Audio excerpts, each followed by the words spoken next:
युगप्रवर्तक का म्हणायचं महाराजांना, याचं कारण हे आहे. महाराजांनी स्पष्ट सांगितलं, उगवत्या सूर्याचा रंग भगवा आहे, आम्ही हिंदू म्हणत नाही त्याला. निसर्गाचा रंग हिरवा आहे, मुस्लिम मानत नाही त्याला. अथांग सागराचा रंग निळा आहे, बौद्ध समजत नाही त्याला. अरे निसर्ग भेद करत नाही, आम्ही भेद का करावेत? तुम्हाला जे पटतं तसं वागा. तुम्हाला जो धर्म, महाराजांचं स्वातंत्र्य आहे, ही धर्मनिरपेक्षता 350 वर्षापूर्वी महाराजांनी अस्तित्वात आणली आहे स्वराज्यात. 350 वर्षापूर्वी विलक्षण कार्य आहे महाराजांचं, अफाट आणि उत्तुंग. असं किती पैलू. एकही प्रांत नाही हो ज्या प्रांतात महाराजांनी अफाट कर्तृत्व गाजवलं नाही. माणसं मरायला तयार आहेत, मरायला. ते आता बदललंय सगळं. ते आता निवडणूक आल्या की कळतं आपल्याला, सकाळी एकाकडं, दुपारी दुसऱ्याकडं, संध्याकाळी जेवायला तिसऱ्याकडं, आणि दुसऱ्या दिवशी अपक्ष म्हणून त्याचाच उमेदवारी अर्ज असतो. मग आपण हा काल आपला होता, नाही आज त्यांचा आहे, हा तुमचा झाला नाही, ते गेला ना आमच्याकडनं. त्या पार्श्वभूमीवर 350 वर्षापूर्वी एक एक माणूस कसा टिकवलाय महाराजांनी. किती निष्ठा आहे. तो नेताजी गेला, मुसलमान झाला, 9 वर्ष मुसलमान होऊन राहिला, पण उरातलं स्वराज्य गेलं नाही, महाराजांबद्दलची निष्ठा गेली नाही. तो फिरून आलाच का त्याला सुखाने तिथं जगता आलं नसतं? सरदारकी होतीच की, काय बिघडत होतं त्याला, पण आला. हिची निष्ठा घडवली ना महाराजांनी, त्याला तोड नाही, अजिबात नाही. गुलाल तिकडं चांग भलं म्हणायची पद्धतच नाही. विचारांवर माणसं उभा केलीत, निष्ठेवर माणसं उभा केलीत.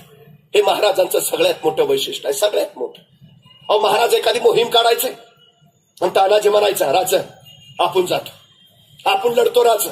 तसा बाजी म्हणायचं, ताना आम्ही आहे नव, ते काय नाही राज, एवढा आपला, आपण जाणार राज, आपण लढणार. तसा यसाजी म्हणायचा, बाजी कपासून नंबर लावून बसलो लागा, सर माग, ही मोहीम आपली आहे, आपण जाणार राज, आपण लढणार, आपण मारणार. जगाच्या पाठीवरचा पहिला काळ आहे जिथं माणसं मरण्यासाठी स्पर्धा करतायत, मरण्यासाठी. काय दिलंय महाराजांनी यांना? दिलंय काय? का महाराजांना कोंडाणा घ्यायचाय, तो महाराज तानाजीला म्हणाले, ताना तेवढा कोंडाणा घे, मग पंचायत समितीच्या तिकटा तुझं बघतो. नाही हो, महाराजांनी स्पष्ट सांगितलं, मी सांगतोय म्हणून नको येऊस, मी म्हणतोय म्हणून नको लढूस. तुला जर वाटत असेल तुझ्या पोरीबाळींच्या सुरक्षित राहावी, तुला जर वाटत असेल तुझ्या उद्याच्या पिढ्या सुखात नंदाव्यात, तुला जर वाटत असेल हे तुझं राज्य तुझंच राहावं, तर ये. मी म्हणतोय म्हणून नको. माणसं आली ती स्वइच्छेनं आली, माणसं आली ती स्वतःहून आली. माझं राज्य आहे, अरे मग मलाच केलं पाहिजे, मलाच लढलं पाहिजे, मलाच मेलं पाहिजे. ही उर्मी आहे महार. हे वैशिष्ट्य आहे. आणि प्रत्यक्ष कृतीवर भर आहे. सगळ्यात महत्वाचं आहे ते. बोलत नाही बसले महाराज फक्त. 50 वर्षाचं आयुष्य घ्या ना महाराजांचं. कुठलाही प्रसंग असा नाही जिथं महाराजांना धोका नाही. प्रत्येक प्रसंग मृत्यूशी गाठ आहे, प्रत्येक प्रसंग मृत्यूशी झुंज आहे. अफजल खानाला मरायचीच वेळ होती, शाहिस्ता खानाला मृत्यूशीच गाठ होती. आग्र्याची भेट जीवावरच बेतलं होतं. प्रत्येक कुठलाही घ्या ना प्रसंग सहज नाही झालं महाराजांच्या आयुष्यात काही. तर त्याच्यापेक्षा महत्वाचं, बलाढ्य औरंगजेब, सामर्थ्य प्रचंड आहे, संपत्ती विलक्षण आहे, सैन्यबळ विलक्षण आहे. महाराजांकडे काय आहे? काही नाही. पण महाराज असं नाही म्हटले कसं काय करायचं आता. आपले 5,000 आहेत, त्यांचे 20,000 आहेत, बघू पुढच्या पंचवार्षिकला. जेवढं आहे तेवढं. कारण नाही हो, ध्येय पक्क आहे ना, काय करायचंय ते नक्की आहे ना, चला मग पुढं. कृतीवर भर आहे. अफजल खानाला महाराज तानाजीला नाही म्हटले, ताना एवढे वेळ जातो का तू? नाही, जरा सकाळपासून अस्वस्थच वाटतंय, बहुतेक बीपी पण वाढला असेल. असं कर, एवढी वेळ तू जा, मग पुढच्या वेळ मी बघतो. नाही, लढे सिपाही नाम सरदार का पद्धत नाही राजाकडे. जिथं मरण आडवालं तिथं राजे स्वतः मृत्यूला भिडले, मृत्यूशी झुंज घेतली. म्हणून शिवाजी झाले. अहो, शिवाजी हे नाव कधीतरी उलट वाचा, शिवाजी उलट वाचा. शिवाजी या नावाचं उलट होतं जीवाशी. जो माणूस हयातभर जीवाशी खेळ करत आला त्याचे नाव शिवाजी. काय विलक्षण आहे. आणि महाराजांचं यश कशात आहे? तुम्ही काम किती करता याला महत्व नाही, तुम्ही काम कसं करता यालाही महत्व नाही, तुम्ही तुमच्या कामाचं नियोजन कसं करता हे फार आणि फार महत्वाचं आहे. 50 वर्षाचं आयुष्य आहे महाराजांचं, पण या 50 वर्षाच्या आयुष्यात एकही घटना अशी नाही, एकही प्रसंग असा नाही की ज्याचं महाराजांनी नियोजन केलं नाही. अहो ते जाऊ द्या, आईच्या गर्भात असतानाच ज्याच्या आयुष्याचं नियोजन ठरलंय, असा जर या सृष्टीत कुणी महापुरुष जन्माला आला असेल तर छत्रपती शिवाजी महाराजांशिवाय दुसरं नाव नाही. ही सगळ्यात महत्वाची गोष्ट. अहो जन्माला यायच्या आधीच ठरलंय काय करायचं आहे, जन्मालाच काय यायचंय तेच ठरलंय. मासाहेब जिजाऊंना डोहाळे लागले कसले? गुलाबजाम खायचे? डोहाळे घोड्यावर बसायचे, घोडाळे तलवारबाजी करायचे, डोहाळे यवनांच्या छातीवर बसून त्यांचं रक्त प्यायचे. ठरलंय कशाला हवाय पुत्र मला? या रयतेच्या डोईवर सुखाचं छत्र उभा करायचंय.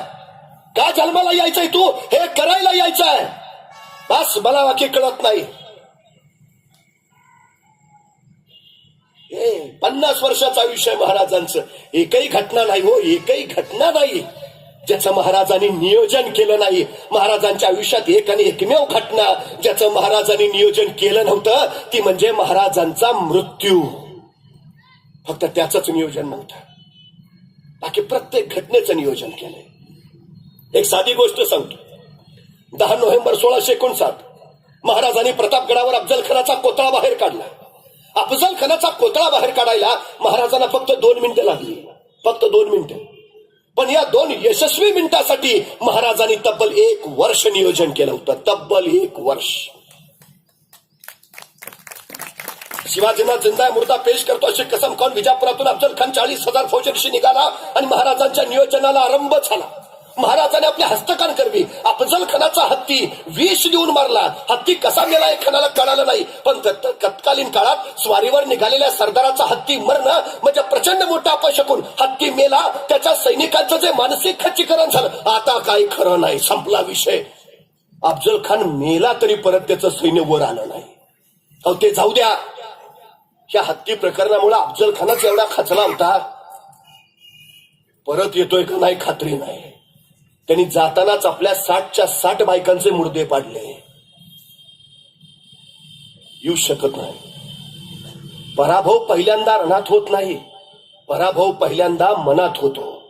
जी माणसं मनानं पराभूत असतात रणात जिंकू शकत नाहीत, आणि जी माणसं मनानं जिंकलेली असतात रणात पराभूतच होऊ शकत नाहीत. महाराजांच्या गनिमी काव्याचा पहिला सगळ्यात मोठा नियम, शत्रूचा रणात पराभव करायचा असेल तर त्याचा आधी मनात पराभव करा. बस. अफजल खानाचा पराभव आधी मनातच केला, खच्चीकरणच केलं त्याचं मानसिक सैन्याचं. तेच खान आला उघड्या मैदानात, खानाला भेटणं कठीण. उघड्या मैदानात लढायचं म्हणजे मगरमिठी मारायची म्हणून नाही, तयार नाहीत महाराज. मग काळ खिंडीत गाठला पाहिजे खान, तसं नियोजन केलं. आता धोका बघा, नियोजन आपलंही असतं, पण आपण नियोजन करतो याचा अर्थ पुढचा करत नाही असं नाही. अफजल खान सुद्धा काहीतरी नियोजन करत असेल ना. यश कुणाला मिळतं तर आपल्या नियोजनाच्या चालीनुसार शत्रूला जो अडकवतो तो यशस्वी, आणि शत्रूच्या चालीत जो स्वतः अडकतो तो यशस्वी. महाराजांचं कर्तृत्व हे की अफजल खानाच्या चालीत ते अडकले तर नाहीतच, पण स्वतःच्या चालीत मात्र अफजल खान कसा अडकेल याची त्यांनी पुरेपूर काळजी घेतली आणि त्यात ते यशस्वी झाले. महाराजांनी निवडला प्रतापगड. आता प्रतापगडच का निवडावा? शेजारी महाबळेश्वर आहे म्हणून नाही. धनगड आहे, बिकट आहे, दऱ्याखोऱ्यांचा आहे, कडेकाफऱ्यांचा आहे. दिवसा ढवळ्या सूर्याची तर जमिनीवर पोचत नाही. अहो माणसाची बात सोडा, करायची तर फिरकत नाही. असा निबेड म्हणजे प्रतापगड. आणि खणाला माहिती आहे प्रतापगड काय चीज आहे. अहो तो वाईचा जहागीरदार होता, त्याचं घर होतं वाईत. महाराजांनी प्रतापगड निवडला हे कळालं आणि खणाला कळून चुकलं. मोठी जहरी आणि गहरी चाल टाकली शिवाजी. पण महाराजांची चाल अशी की खानाला यावंच लागलं, न येऊन करतो काय, अशी बिकट अवस्था केली महाराजांनी त्याची. आला वाईच्या पसरणीच्या घाटात खानाचं सैन्य पसरलं. महाराजांनी आपल्या सोबत्यांना सांगितलं आपलं सैन्य गोळा करा, आपलं सैन्य गोळा करा. माणसं गोळा करायला सुरुवात झाली, गोळा झाली. महाराजांनी तानाला विचारलं, ताना किती झाले? आणि तानाजी म्हणाल, राजा 7,500 गडी तयार आहेत राजा. 7.5? अरे त्या खराचे 40,000 आहे. महाराज याच्यापेक्षा अधिक आपले वाढवता नाही येणार. आता मग महाराज म्हणले मग काय उपयोग आहे. मला वाटलं 50,000 तरी होतील. का राव तुम्ही माणसं गोळा करत नाही लढा म्हणता. नाही नियोजन बघा महाराजांचं. 7.5 त्याचे 40,000 पर्याय नाही. काय करणार. एक दार बंद झालं. आता सैन्य वाढवायचं, सैन्य गोळा करायचं. मग महाराज तिथंच टकरा घेत बसले. वाट बदलली, माघारी गेले नाही. मग महाराजांनी दुसरी दारं शोधायला सुरुवात केली. महाराजांनी पर्याय शोधणं चालू केलं. ठीक, आपलं सैन्य वाढवता येत नाही, आणखी काय करता येईल. पर्याय. महाराजांची यशस्वीता कशात आहे तर महाराज पर्याय शोधतायत सारखे. बास. आत्महत्या करण्यापाठी मग सगळ्यात कारण काय माहितीये का की एखादं दार बंद झालं ना की आम्ही सोडून देतो सगळं. नाही आता काही. पण एक दार बंद होतं त्यावेळी तुमच्यासाठी इतर 10 दारं उघडलेली असतात. याच्याकडे आपलं लक्षच नसतं. जी माणसं दारं ठोठावतात, दारं उघडायचा प्रयत्न करतात ती यशस्वी होतातच. पर्याय. एक राजा होता. त्यांनी 2 कैद्यांना एकाच वेळी फाशीची शिक्षा सुनावली. म्हणे ना फाशीची शिक्षा, मरेपर्यंत फाश. ती शिक्षा ऐकली आणि एक कैदी तिथंच रडायला लागला. काय म्हणला, संपलं ना सगळ्यात. दुसरा कैदी मात्र न्यूटन असल्यागत विचार करत होता. त्या पहिल्या कायद्याला काय कळेना. राजानं दोघांनाही फाशी सुनावली. मला रडू कोसळलंय आणि हे मात्र बसले. काय प्रकार आहे. ते म्हणणार तुला भीती नाही का वाटली. अरे आपल्याला फाशी सुनावलीये, आपण मरणार आहे. ते म्हणला ते जाऊ दे रे, त्याचं काय नाही एवढं. ते माझा उडणारा घोडा तयार करायचा प्रयोग चाललाय. त्या प्रयोगाचं काय व्हायचं त्याची काळजी मला लागली. ते दुसरा म्हणला उडणारा घोडा. अरे गेली वर्षभर मी उडणारा घोडा तयार करायच्या मार्गावर आहे, यशस्वीच होत आलोय. आता अडचण झाली की फाशी झाल्यामुळे आता ते प्रयोगाचं कसं काय याची काळजी मला. जगाला काहीतरी चांगलं देऊन गेलो असतो मी. ह्याची ती बोलायचं महाराजांच्या कानावर गेला. हा जो काय बोलला तो. महाराज म्हणले काय काय काय म्हणलास. काय नाही महाराज, मी याला एवढं सांगत होतो की महाराजांनी फाशीची शिक्षा सुनावली. ठीक आहे ना. आता माझी अडचण एवढी आहे महाराज की मी उडणारा घोडा तयार करतोय. प्रयोग शेवटच्या टप्प्यात आहे. आता काही दिवसांनी घोडा उडायला लागलाच असता. पण तुम्ही फाशीची शिक्षा सुनावल्यामुळे आता त्याचं काय व्हायचं हा प्रश्न मला आहे. त्या राजालाही आश्चर्य वाटलं. म्हणला उडणारा घोडा उडू शकतो. उगा काहीतरी बोलू नको. महाराज फाशी सुनावली. मरताना माणूस खोटं नाही बोलत. माझा प्रयत्न चाललाय, घोडा उडणारा यशस्वी होतोय मी. फाशीमुळे अडचण झाली बस. आणि महाराज विश्वास नसेल तर मी तुम्हाला शब्द देतो, ते माझ्या घोड्याचं जाऊ द्या, मी तुमच्या घोड्यालाही उडायला शिकवू शकतो. आता मात्र राजा म्हणला असं झालं तर जगात आपल्याकडेच उडणारा घोडा असेल. तेही पागळला. म्हणला खरं बोलतोय महाराज, विश्वास ठेवून तर बघा. आणि समजा जर तू उडणारा घोडा नाही तयार केला, माझ्या घोड्याला जर तू उडायला नाही शिकवलं तर महाराज फाशीची शिक्षा सुनावलीच आहे तुम्ही मला. राजा म्हणला बरं ठीक आहे, 1 वर्षाच्या आत जर तू उडणारा घोडा तयार केला नाही तर तुला आहे ती फाशी कायम. ठीक आहे म्हणला. वाटलं नाही 1 वर्ष. पण ते शेजारचा जो कैदी होता तो म्हणला तुला काय वाटतंय हे सगळं करून तू वाचशील. काय नाही रे, आजचं मरण फक्त तू उद्यावर ढकलतो एवढंच, बाकी काय होणार आहे. तसा तो कैदी म्हणला हे बघ, हे मला पण कळतं, पण या गोष्टीनं मी माझ्या जगण्याचे 4 पर्याय तयार करून ठेवतोय. तो म्हणला कसे. अरे बाबा वर्षात काही घडू शकतं. म्हणला म्हणजे ह्या 1 वर्षात राजाच मरू शकतो.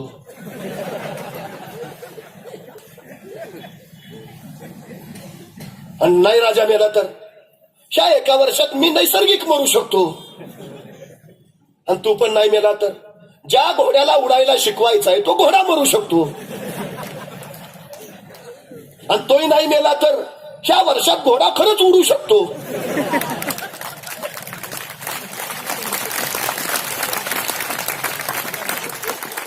काय होईल ना, उद्या काय होईल ते आपल्याला माहिती नाही. वर्षाचं काय पर्याय शोधतोय मी बस. हे नाही ते नाही हे, उसाला दर नाही, हळद कर हळदीला दर नाही, आलं कर आल्याला दर नाही, सोयाबीन कर. पर्याय शोधा. जीवन त्याला यशस्वी करता येतं जो पर्याय शोधतो. रडत नाही, कुडत नाही, माघारी फिरत नाही, लढत राहतो तो यशस्वी होतो. महाराजांनी ते केलं. आपलं सैन्य किती 7,500. खानाचं 40,000 ठीक, आपलं वाढवता येत नाही ना, खानाचं कमी करायला शिका. काय नियोजन आहे बघा. आपलं वाढवता येत नाही ना, खानाचं कमी करायला शिका. ते तर करता येईल ना आपल्याला, येतंय करा. वाईच्या पसरणीच्या घाटात खानाचं सैन्य पसरलेलं. मराठ्यांनी अशी करामत केली की 40,000 फौजेपैकी 20,000 तसंच तिथं पसरलेलं राहिलं, ते उठलंच नाही. 20,000 सैन्य घेऊनच खान कसा बसा पुढे झाला. प्रतापगडाच्या तोंडीशी रणतोंडीचा घाट, रणतोंडीचा अहो एवढा बिकट आणि भयान की त्या घाटातनं जाताना तोंड रडल्याशिवाय माणूस पुढे जाऊच नाही शकत, इतका भयानक आहे. खानाचं सैन्य त्या रणतोंडीच्या घाटात आलं आणि तोंड रडवेलं करून तिथंच अडकलं. पैकी 5,000 सैन्य घेऊन कान कसा बसा पुढे सरकला. प्रतापगडाच्या पायथ्याला आला आणि महाराजांचा निरोप मिळाला. अवघे 1000 सोबत घेऊन येणे, नाहीतर भेट नाही. आता राव विमानतळावर गेलो आणि विमानात बसायचं नाही म्हणजे अवघड आहे. तेव्हा काही असू द्या, बॅग घरी ठेवतो पाहिजे, अडचण नाही, पण मी आता येत आहे विमानात. खानाचं तसं झालं, ठीक आहे. 4,000 मागच ठेवले, परत 1000 घेऊनच खान पुढे सरकला.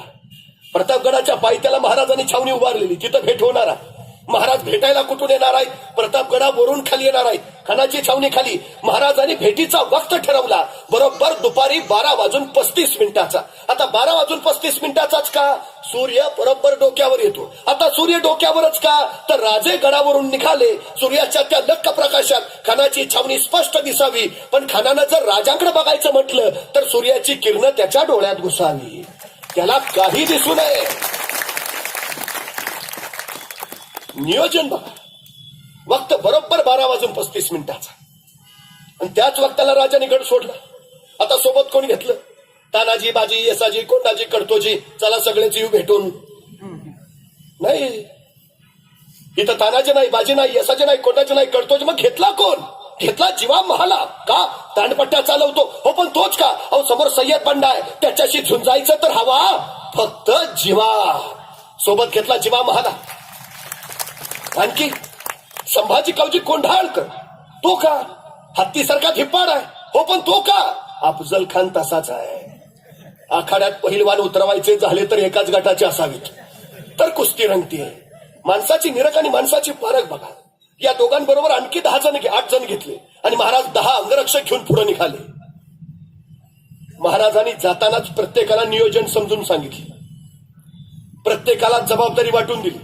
जिवा महालाला सांगितलं, तू आमच्या बरोबर आत यायच, पण तू खानाकडे बघायचं नाही, तू माझ्याकडे बघायचं नाही, तू फक्त सय्यद बंडा बघायचा बास.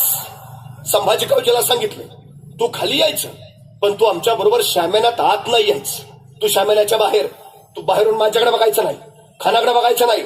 आमच्या दोघांचा आत काय चाललंय तुला देणं घेणं नाही, पण शामेनातनं अफजल खान जर जिवंत बाहेर आला तर त्याला जिवंत ठेवायचं नाही. त्याची जबाबदारी त्याला. प्रत्येकाला जबाबदाऱ्या दिल्या आणि राजे निघाले. चालता चालता परत थबकले. जीवाला म्हणाले, जीवा कात्री आहे का? आता जीवाला काही कळेना. अफजल खानाच्या भेटीला निघाले. तलवार घेतली असेलच की, कात्री कशाला? महाराजांनी परत विचारलं, जीवा कात्री आहे का? जीवा नाभिक समाजाचा, तुम्हाला जे आहे ना काढ. जीवा आमची दाढी बारीक कर, आमची दाढी बारीक कर, इतकी बारीक कर की भेटी वेळी अफजल खानानं हातात धरायची म्हटली तर त्याच्या हातात नाही आली पाहिजे. आमच्या व्यवस्थापनाच्या भाषेत त्याला मायक्रो प्लॅनिंग म्हणतात. सूक्ष्म नियोजन. इतकं सूक्ष्म नियोजन केलंय महाराजांनी, इतकं. सगळी माहिती काढली, सगळी. शस्त्र अशी घेतली तर पाहिजे, पण दिसता उपयोगाची नाही. आणि अशी सुसज्ज तयारी करून महाराज निघाले. 12:30 वाजता गडावरनं निघालेले राजे खानाच्या छावणीच्या बाहेर दुपारी बरोबर 2 वाजता पोहोचले. बरोबर 2 वाजता खानाला वर्दी मिळाली. शिवाजीराजे येत आहेत. तसा कान उठून उभा राहिला. समोर पाहिलं, 5-5.5 फूट उंचीचे देखणर बाबदार राजे शिवाजी आज ते कदम येताना दिसले. तसं खानानं वकिलाला विचारलं, हे शिवाजी? वकिलानं मान डोलावली. खान 2 पावलं पुढे झाला. भाऊ फैलावले, आहो शिवाजी राजे. आणि गडामिटीसाठी राजे पुढे आले. खानाच्या मिठीत गेले. खानाचे भाऊराजांच्या पाठीवर पडले. दाब पडला, जोर वाढला, मिठावळली गेली. राजे गुदमरले आणि त्याच वेळी खानाची कट्यावर राजांच्या मस्तकावरून अंग पडत निसटली. दगा जाणवला, वाघनगर निघाली, खोपासली खानाच्या पोटात. दगा करत खान कडाडला, कोतळा बाहेर पडला. पण त्याच वेळी बेसाऊद राजांवर कृष्णाजीनं वार केला. राजे ढेलकांडले आणि त्या संधीचा फायदा घेत सय्यद बंडा पुढे झाला. आपला दांडपट्टा महाराजांच्या मस्तकावर चालवणार. त्याच वेळी जीवा मालाच्या दांडपट्ट्यानं सय्यद बंडाचा हात वरच्यावर उडवला आणि इतिहास काढला होता जीवा पण वाचला शिवा.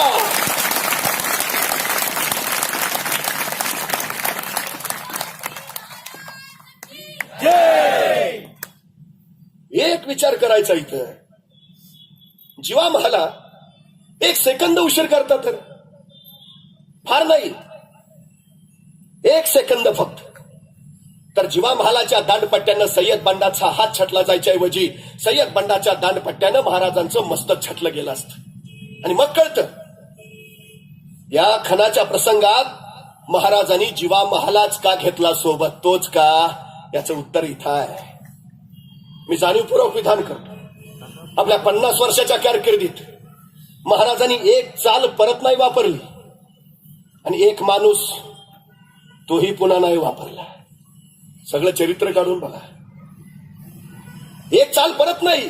महाराज खानाच्या भेटीला गेले, शाहिस्ता खानाच्या भेटीला नाही, तिथं छापाच मारायला गेले. प्रत्येक वेळी चाल वेगळी आणि माणूस तोही प्रत्येक प्रसंगात वेगळा आहे. अहो बघा ना, जीवा महाला तुम्हाला अफजल खान प्रसंगातच भेटेल, तो पुरंदरावर दिसणार नाही. पुरंदरावर मोरारबाजी, तिथं बाजी प्रभू येणार नाही. बाजी प्रभू विशाळगडावर, तिथं येसाजी असणार नाही. येसाजी कर्नाटकात, तिथं नेताजी दिसणार नाही. नेताजी आग्र्याला, तिथं सूर्याजी भेटणार नाही. सूर्याजी पन्हाळ्यावर, तिथं तानाजी असणार नाही. तानाजी कोंडाण्यावर, तिथं तुकोजी येणार नाही. प्रत्येक प्रसंगात हिरो नवा आहे, नवा माणूस आहे. अहो जगाच्या पाठीवर वाघनक नावाची शस्त्रच अस्तित्वात नव्हती, त्याचा शोधच लावलाय महाराजांनी. वाघनकांचा उल्लेख येतो कधी, नरसिंहानं हिरण्यकश्यपूचं पोट फाडलं त्यावेळी निशस्त्र भेटीला जायचं आहे, समोर हिरण्यकश्यपूच आहे. या नरसिंहानं त्यासाठी वाघनक तयार करून घेतली. म्हणतात असं की ती रुस्तुमे जमानच महाराजांना दिली. नियोजन बघा, नियोजन. आमचं असं होतं, मुंबईला निघालो तर पॅन कार्ड राहिलंय, पॅन कार्डची गरज नाही, आधारच पाहिजे होतं. काय नियोजन असेल. खान पडला, ठरलं होतं असं नियोजनानुसार की सगळ्यांनी पहिल्या दिंडी दरवाजा जवळ येऊन भेटायचं. राजे पोहोचले, पाठोपाठ एक अंगरक्षक गोळा झाला. राजांची नजर भिरभिरली. 1 2 3 4 5 6 7 8 9 9 9 जाताना तर 10 होते. एक कोण राहिला माग, एक कोण राहिला माग. अंगरक्षकाची एकमेकावर नजर फिरविरली. कुणीतरी पुटपुटलं, राजा संभाजी कावजी दिसत नाहीची. संभाजी तो कुठे थांबला, कुठे थांबला तो. तोपर्यंत संभाजी कावजी पाठीमागून धापा टाकत येताना दिसला. राजाने विचारलं, संभाजी कोठे थांबला होता, कोठे रुकला होता. एवढा ऐकल्याबरोबर संभाजीने आपला हात वर केला. त्याच्या हातात अफजल खानाचं मस्तक होतं. ही कापाय मागं थांबलो होतो. राजे म्हटले, संभाजी पण हे आपल्या नियोजनात नव्हतं, हे नव्हतं आपल्या नियोजनात, हे नसतं धाडस का केलं का. तर संभाजी म्हणला, राज तुम्ही खानाच्या पोटात भागणं खूप असली, पण म्हटलं मरतय का नाही म्हणून आणलं कापून. राजे म्हणले, संभाजीची वागणं आम्ही खानाच्या पोटात खूप असली, त्याला जहरी झाली विष लावलेलंच होतं. खान ऐसा तैसा वाचणार नव्हताच, मग हे नसतं धाडस का केलं. संभाजी यदा कदाचित तुम्ही खानाचं मस्तक छटत असताना पाठीमागून तुमच्या मस्तकावर कुणी वार केला असता तर काय जबाब दिला असता मी तुमच्या आईला. तुमच्या आई तर म्हणाली असती, शिवाजींनी स्वतःचा जीव वाचवला पण माझा लेख मात्र खर्ची घातला. नाही संभाजी, एक वेळा अफजल खान नाही मेला तरी चालेल, पण स्वराज्याचा एकही मावळा खर्ची पडता कामा नये. पोटच्या पोरासारखं प्रेम केलं हो राजाने, पोटच्या पोरासारखं. आणि त्याच्यापेक्षा लक्ष किती आहे बघा ना. एवढ्या जीवावरच्या प्रसंगातनं महाराज वाचले. एखादा म्हणला असता आपण वाचलो ना बास, ते बाकी कोण कुठं आहे बघू उद्या परवा. नाहीतर एखादा गेला असला तर उद्या बातमी येतेच पेपरमध्ये, आपण कशाला काळजी करा. नाही, पहिल्या दिंडी दरवाजा जवळ जाऊन राजांना काळजी आहे आपल्या माणसांची. आपली माणसं कुठं आहेत. लक्ष नियोजन किती आहे बघा. 10 नेलेला 10 परत हवेत, एक नाही कुठं आहे तो. किती काळजी आहे. प्रजा हितदक्ष, आपल्या सैन्याची पोटच्या पोरासारखी काळजी करणारा राजा का नाही माणसं मरायला तयार होणार हो. हे वैशिष्ट्य आहे महाराजांचं. मला राहून राहून एका प्रश्नाचं आश्चर्य वाटतं. 10 नोव्हेंबरला स्वराज्यावरचं हे बलाढ्य संकट टळलं. 10 नोव्हेंबरला महाराजांनी खान मारला. मला प्रश्न पडतोय, 10 नोव्हेंबरला जर एवढं सगळं घडलंय तर 11 नोव्हेंबरला महाराज कुठं असतील? बघा ना, 10 नोव्हेंबरला हे सगळं घडलंय, मग 11 नोव्हेंबरला महाराज कुठं? शेजारी महाबळेश्वरला. हा, मग काल एवढं टेन्शन होतं, 4 दिवस नको का थंड हवेच्या ठिकाणी जायला? कुठं आहेत महाराज? नियोजन बघा महाराजांचं. 2 वाजता खान मारला आणि नियोजनानुसार स्वराज्याच्या सगळ्या सैनिकांनी प्रतापगडच्या घनगर्द रानात असलेल्या अफजल खानाच्या सैन्याचा धुवा उडवला. सैन्याचं काही मारले गेले, काही कापले गेले, काही पाठीला पायलान पळत गेले. महाराजांच्या लक्षात हे आहे की आपण आत्मविश्वास किती आहे महाराजांचा बघा, की 2 वाजता खान आपण मारणार आहे, 3:30-4 वाजता आपलं सैन्य खानाच्या सैन्याचा खुर्दा उडवणार आहे, त्यांच्या तोफा तिथंच राहणार आहे, तलवारी तिथंच पडणार आहेत. एवढंच नव्हे, त्यांची 4,000 सैन्य तिथं असेल, 2,000 पळून जातील, पण 2,000 घोडी तरी आपल्याला मिळणार आहेत. काय केलंय महाराजांनी? 6 महिने अगोदर, म्हणजे 10 नोव्हेंबर 1659 या दिवसाच्या 6 महिने अगोदर महाराजांनी हा विचार करून ठेवलाय की 10 नोव्हेंबरला दुपारी 4 वाजता आपल्याला 2,000 घोडी मिळणार आहेत. घोडे मिळतील पण चालवणारी माणसं तयार नसतील तर त्या घोड्यांचा उपयोग काय? 6 महिने आधी महाराजांनी 2,000 घोडेस्वार प्रशिक्षित करून ठेवलेत. का? 6 महिन्यानंतर तुम्हाला 10 तारखेला घोडे मिळणार आहेत. किती आत्मविश्वास आहे बघा. आणि मिळाली घोडी, मिळाली. सैन्य शस्त्र सज्ज, खानाचंच घेतलं उचलून सगळं. 2 वाजता खान मारलाय. 8:30-9च्या सुमारास महाराजांची फौज तयार होती. फौज तयार आहे. स्वराज्याची हद्द प्रतापगडापुरतीच होती. 10 नोव्हेंबरच्याच रात्री 2 वाजता खानाला मारून रात्री 11 वाजता महाराज घोड्यावर चढले. हर हर महादेवची किलकारी घुमली, घोड्याला टाच मारली आणि बघता बघता महाराज सुसाट सुटले. वाई प्रांत जिंकला. महाराज सातारा प्रांतात घुसले. सातारा प्रांत काबीज केला. महाराज वारणा नदीच्या खोऱ्यात गेले. वारणा नदीचं खोरं जिंकलं. महाराज कोल्हापूर प्रांतात शिरले. कोल्हापूर प्रांत काबीज केला आणि 1 डिसेंबर 1659 महाराजांनी पन्हाळ्यावर भगवा फडकावला.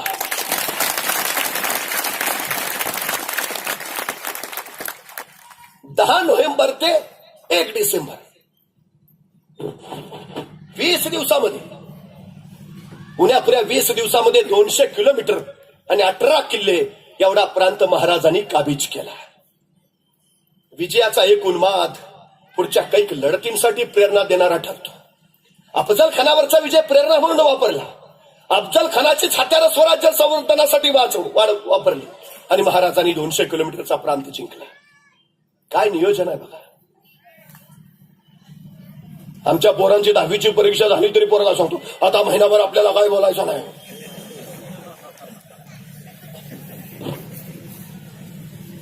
आराम माहिती आहे राजाला, निवांतपणा माहिती आहे या राजाला. राज्य अशीच नाही उभा राहत, कीर्ती अशी नाही वाट्याला येत, जयंती कुणाची नाही होत. हे सोसावं लागतं. इतके अपार कष्ट करावे लागतात. आयुष्याचं रणंगण करून घ्यावं लागतं. त्यावेळी हा जयघोष कानावर पडतो. महाराजांचं हे मोठेपण आहे. अहो ते जाऊ द्या.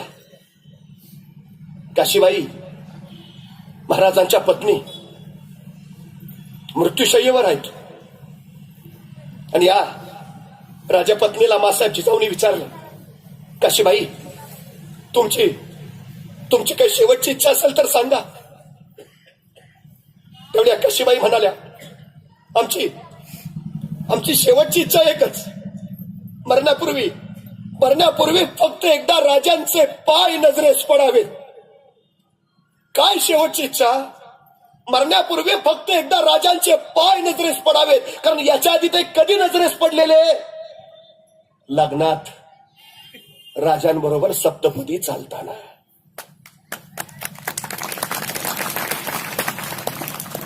स्वतःचा संसार नाही केला या राजानं. या राजानं महाराष्ट्राचा संसार उभा केला. या राजानं स्वराज्याचा संसार उभा केला. अहो इतका भरभरून गेला या राजाने. हजारो लाखो वर्ष आम्ही त्यांचा जय जयकार करत राहिलो तरी हे ऋण फिटणार नाहीत हो. ताट कण्यानं जे उभा आहे ना आपण, ते या राजामुळं, या राजाच्या शौर्यामुळे 1 डिसेंबर 1659 महाराजांनी पन्हाळा जिंकला. पन्हाळ्यावर आलेत महाराज. पन्हाळ्यावर फडफडणारा तो भगवा त्या पन्हाळ्याच्या पायथ्याच्या लोकांनी बघितला. त्या पन्हाळ्याच्या पायथ्याच्या गावातली काही तरणीबाट जिगरबाज पोरं जी महाराजांवर प्रेम करत होती. अरे पन्हाळा स्वराज्यात आला, आता आपणही स्वराज्यात गेलं पाहिजे. आणि पन्हाळ्याच्या पायथ्याची काही तरणीबाण पोरं महाराजांना पन्हाळ्यावर भेटायला गेली. आम्हालाही स्वराज्यात यायचंय, आम्हालाही स्वराज्यात काम करायचं. या पोरातच एक जण होता. पन्हाळ्याच्या पायथ्याच्या नेबापूर गावचा शिवा काशीद नाव राजांचं. शिवा दिसायचाही राजांसारखा हुबहू, मिशी राजांसारखे, दाढीचा कट राजांसारखा, चालणार राजांसारखा, बोलणार राजांसारखा, डोक्यात एकच नाद, जगावं तर वाघासारखं आणि लढावं तर शुभासारखं, दुसरं सुचतच नव्हतं. ते आमच्याकडे नाही का, ते आमिर खानचा गजनी आला, आमच्या पोरांच्या डोक्यावरचे केस गायब, मध्ये मध्ये रेषा, राज्यमार्ग, महामार्ग असतो ना एकेकाला.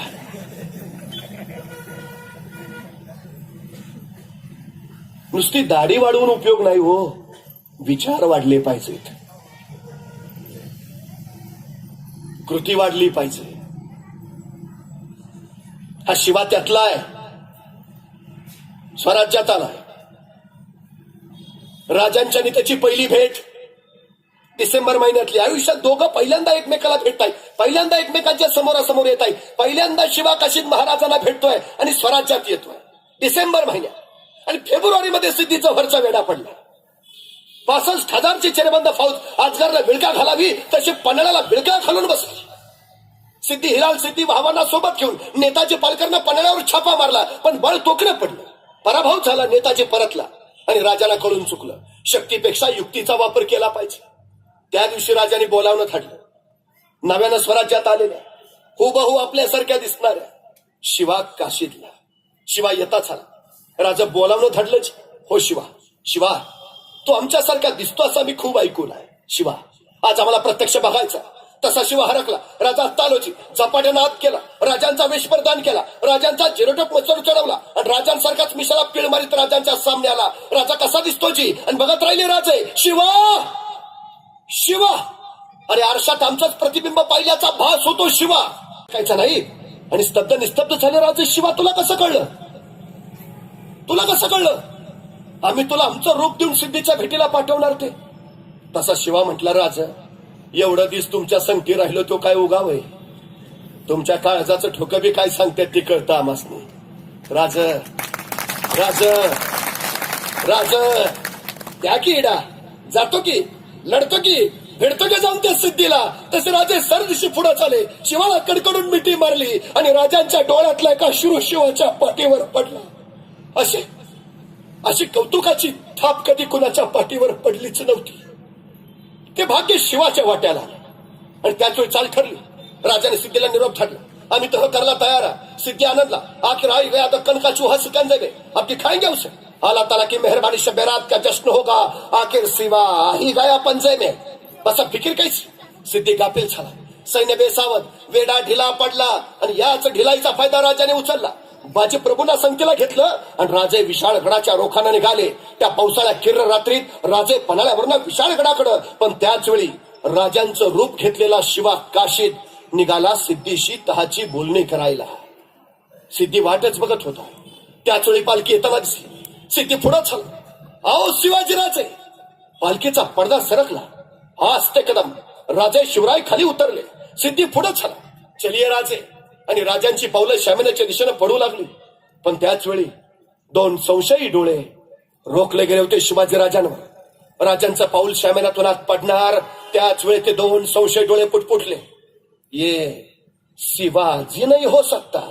आणि थबकला सिद्धी. म्याना तनंगी तलवार लखलखली, सब दिशी चालली, रक्ताची चिलकाटी यात्रेचा कल्लोळ उडाला. शिवा रक्ताला व्याकुळला आणि सिद्धी विचारता चला, सचवता तू या शिवाची आणि कडाडला शिवा. अरे हा मै ही हूस शिवाची. दुसरा तिसरा वारांची बहुचार झाली. रक्ताळत व्याकुळत राहिला शिवा. सिद्धी विचारत राहिला आणि शिवा सांगत राहिला, अरे हा मै ही हूस शिवाची. मग मात्र सिद्धी वळाला त्या दोन संशयी डोळ्याकडे. ते दोन संशयी डोळे होते फाजल खानाचे. अफजल खानाचा मुलगा फाजल खा. सिद्धीने विचारलं, कैसे कह सकते हो, ये शिवाजी नहीं है. तसा फाजल खान म्हणाला, हुजूर मैंने देखा है शिवाजी राजे को. अफजल खान वादाचळ मी बघितलं शिवाजी राजांना. त्यावेळी झालेल्या झटापटीमध्ये शिवरायांच्या मस्तकावर तलवारीचा वार झालाय. हे जर खरं शिवाजी, तर याच्या मस्तकावर तलवारीच्या वाराची ती खून पाहिजे. त्याचा सिद्धी झपाटल्यासारखा पुढे चला. शिवाच्या मस्तकाचा चिरटोप मागा सरला. मस्तकावर वाराची खून नव्हती. शिवा सापडला. नंगी तलवार लखलखली, सब दिशी चालली. रक्ताची चिलकांडी यात्रेचा कल्लाल उडाला आणि अखेर समशीर आली गर्दनीवर. मरने से पहले आखिरी बार पूछता हूं, सच बता तू या शिवाजी आणि कडाडला शिवा.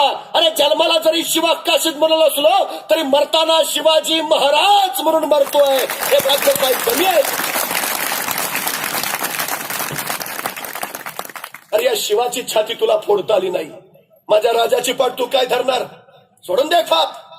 महाराष्ट्राच्या मातीत तू बाईस तू. इथंच माती करू. आमच्याच वाटेवर येऊन आमच्याशीच वाटमारी करणाराची त्याच्या वाटेवर जाऊन त्याची वाट लावल्याशिवाय आम्ही आमच्या वाटेवर परतत नाही. हा इतिहास आहे आमचा. पण त्याच वेळी फिरली समशी. शिवाचं मस्तक छाकी. रक्ताळा शिवा मातीत पडला. मला राऊंड राऊंड प्रश्न पडतो. भेटीला जाते वेळी राजाने शिवाला मिठीत घेतलं. त्यावेळी राजांच्या डोळ्यातला एक अश्रू शिवाच्या पाठीवर पडला. तो एवढ्यासाठी की माहिती राजांनाही होतं आणि माहिती शिवालाही होतं, या उपर भेट नाही. ही भेट अखेरची. शिवा सिद्धीच्या नाही, शिवा मृत्यूच्या भेटीला गेला. आपण मरणार आहे हे माहिती असून हसत हसत गेला. बघा ना, डिसेंबर मधली भेट आहे हो दोघांच्या आयुष्यातली पहिली. डिसेंबर मध्ये, फेब्रुवारी मध्ये सिद्धीचा वेढा पडतोय आणि अवघ्या काही दिवसात राजे या नव्यानं स्वराज्यात आलेल्या शिवाला विचारतात, शिवा सिद्धीच्या भेटीला जातोस? शिवा मरायला तयार होतोस? शिवा म्हटला होतो. जातो. गेला. मेलाही. या उद्यापुऱ्या काही दिवसाच्या काळात शिवाजी महाराजांनी या शिवाकाशीच्या उरात असं काय पेरलं असेल की शिवाकाशीत मरायला तयार व्हावा? काय? अनेक राजांनी गिरिदुर्ग उभारले, अनेक राजांनी जलदुर्ग तयार केले, पण माझ्या राजानं नरदुर्ग उभा केले. हे माझ्या राजाचं सगळ्यात मोठं वैशिष्ट्य.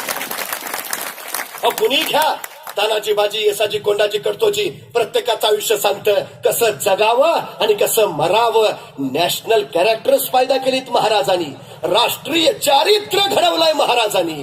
हे महाराजांचं सगळ्यात मोठं वैशिष्ट्य आहे. राजे पन्हाळगडाच्या या सिद्धीच्या वेळातनं निसटले. विशाळगडावर सुखरूप पोहोचले आणि विशाळगडावर सुखरूप पोहोचल्या राजांना वार्ता मिळाली, शिवा मारला गेला.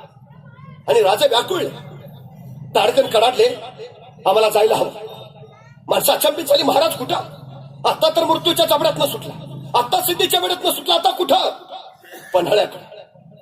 पुन्हा पन्हाळ्याकडे. नाही राज, परत नको. नाही, आमचा शिवा खर्ची पडला. आमचा शिवा त्याच्या आईला निरोप द्यायला गेलं पाहिजे. तिचा पूर मातीसाठी खर्ची पडलाय सांगायला गेलं पाहिजे. राजा आमच्यापैकी कुणी पण जाईल, राजा सांगावा कुणी पण देऊन येईल, पण तुम्ही नाही. नाही, शिवा शिवा म्हणून नाही, सिद्धीच्या भेटीला शिवा शिवाजी महाराज म्हणून गेलाय. आमचं रूप घेऊन गेलाय. सिद्धीने शिवा म्हणून नाही, शिवाजी महाराज म्हणून त्याला मारला. आम्ही स्वतः जाऊ. आम्ही स्वतः शिवा काशीच्या आईला निरोप द्यायला जाऊ. आम्ही स्वतः तिला सांगायला जाऊ. आणि राजे निघाले. पन्हाळ्याच्या पायथ्याच्या नेबापूर गावला निरोप पोहोचता झाला. राजे येत आहेत. शिवा काशीच्या आईला खूप आनंद झाला. राजा राजा येतोय. लाख लाख दिवसाचं स्वप्न पूर्ण झाल्याचा भाव होता. राजाची वाट बघत बसली. हातात पंचारतीचं ताट घेतलं आणि आले आले आले राजे आले. शिवाकाशी जाई लगबगीनं पुढे झाली. येणार राजा. पंचारतीनं राजाला ओढायला लागली. कळेना राजाला कशाला ओढते. असा कुठला पराक्रम गाजून आलो की आरती करावी आमची. अगं तुझ्या पोराच्या मृत्यूची बातमी घेऊन आलो आई. ओळखते कशाला. पण राजांच्या उठातनं शब्दच फुटेना. तशी शिवाकाशीची आई म्हणाली, येणार राजा आत घरात तरी ये. जड पावलाने राजे आत आले. शिवाकाशीच्या आईनं एक फाटकं धडूत खाली टाकलं. बस ना राजा. राजे बसले. तशी शिवाकाशीची आई शिवाकाशीच्या बायकोला म्हणाली, अगं गुळपाणी तरी आण. तोंड तर गोड कर राजाचं. शिवाकाशीची बायको गुळपाणी घेऊन आली. राजांपुढे ठेवलं. शिवाकाशीची आई म्हणाली, घेणार राजा तोंड तर गोड कर. कळेना राजांना अगं कसं तोंड गोड करू. तुझ्या पोराच्या मृत्यूची कडू बातमी घेऊन आलो. आई तोंड कसं गोड करू. पण राजांच्या ओठातनं शब्दच फुटेना.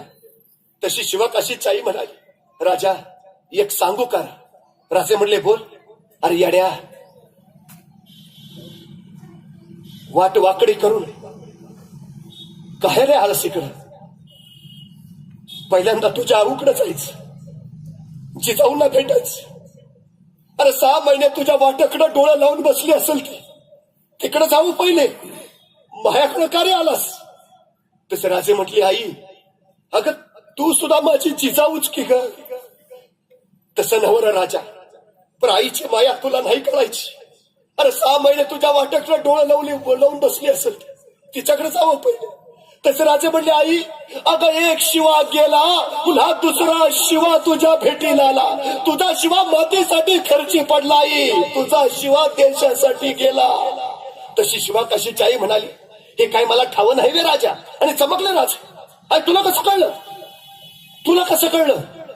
अरे येड्या, गावच्या इशीतून येताना तुला बघितला तवा तू एकलाच दिसला. तवाच वळखलं माझा शिवा चित्ता नाही राहिला.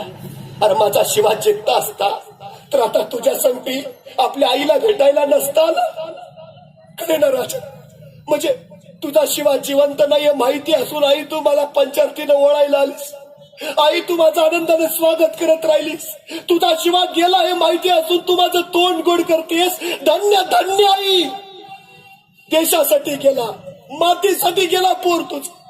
मग मात्र शिवाकाशीच्या आईला राहिला. तिच्या डोळ्यातनं खळखळ पाणी उखडायला लागलं. तिला हुटका फुटला. तसे राजे म्हणले, आई शोकावर आई. अग रडते कशाला. अभिमान बाळग. तुझा पोर मातीसाठी गेलाय, देशासाठी गेलाय. शोकावर आई. तशी शिवाकाशीची आई हुटका देत राहिली. आई एकुलता एक पोर गेल्याचं दुःख काय असतं ते मला कळतंय आई. पण रडू नकोस. शोकावर. तशी ताडकन शिवाकाशीची आई म्हणाली, कोण म्हटलं राजा. कोण म्हटलं माझा लोक गेला म्हणून मी रडते. कोण म्हटलं माझा शिवा मेला म्हणून मी रडतेय. राजा माझा लोक गेला म्हणून मी रडत नाही. मी रडते एवढ्यासाठी की त्या देवानं मला एकच लोक का दिला. अरे आणखी 4 दिला असतं तर आता तुझ्या संगी स्वराज्य करी नसतं घडलं. माझा शिवा गेला म्हणून नाही राजा, त्या देवानं मला एकच लोक का दिला म्हणून रडते रम्या. अरे आणखी 3-4 दिला असतं तर आता तुझ्या संगती ठरलं असतं. कळे ना राजा. तशी शिवाकाशीची बायको म्हणाली, आत्याबाई असं का म्हणता. तुम्हाला एकच लोक. मग म्या कोण आहे. राजा माझं धनी नसत्याला राहिलं पण माझ्या धनाच्या जागी म्या लढीन. माझ्या स्वराज्यासाठी म्या लढीन राजा. आणि ताडकन उभा राहिले राजे. अरे धन्य धन्य. ज्या माझ्या स्वराज्यात तुमच्यासारख्या माता भगिनी, त्या माझ्या स्वराज्याला शौर्य वीरांची कधी कमीच नाही पडणार. आणि आश्चर्याचा धक्का बसेल, ही शिवाकाशीची बायको स्वराज्याची पहिली स्त्री सैनिक म्हणून पन्हाळ्यावर लढली. या मातीवर जेव्हा जेव्हा संकट आलं इथली मनगट झुंजलीच आहेत. पण वेळ पडल्यावर बांगड्या सुद्धा लढल्यात. हे सगळ्यात मोठं या मातीचं कर्तृत्व आहे. मातीसाठी जगावं आणि मातीसाठी मरावं हा शिवरायांनी दिलेला सर्वोत्तम मंत्र आहे. म्हणून विषय कारगिलचा असू द्या नाहीतर 26/11च्या मुंबईवरच्या दहशतवादी हल्ल्याचा, मातीसाठी शहीद होणाऱ्यांची सगळ्यात जास्त संख्या या तुमच्या माझ्या मातीतलीच आहे. हे त्याचं एकमेव कारण आहे. माती पुढं नाही काही, देशा पुढं काही नाही. राष्ट्र हेच महत्वाचं. की राष्ट्रभक्ती, राष्ट्रनिष्ठा आणि राष्ट्रधर्म बास शिवरायांनी ते सांगितलं. जन्मल्यावर इथले आयुष्य सुरू होत नाहीत, मेल्यानंतरच इथले आयुष्य सुरू होतात, असा धगधगता इतिहास या मातीत महाराजांनी घालून दिला. आम्हाला तो वारसा जपता यायला हवा, आम्हाला तो विचार आचरणात आणायला हवा. शिवजयंती साजरी करायची ती त्यासाठी. शिवरायांचे ते गुण, शिवरायांचे ते विचार तुमच्या माझ्यात उतरावेत आणि तुमच्या माझ्या कृतीद्वारे ते आचरणात यावेत यासाठी. शिवरायांनी हा सगळा प्रपंच त्यासाठीच उभारला. त्या शिवरायांना मनापासून वंदन करतो.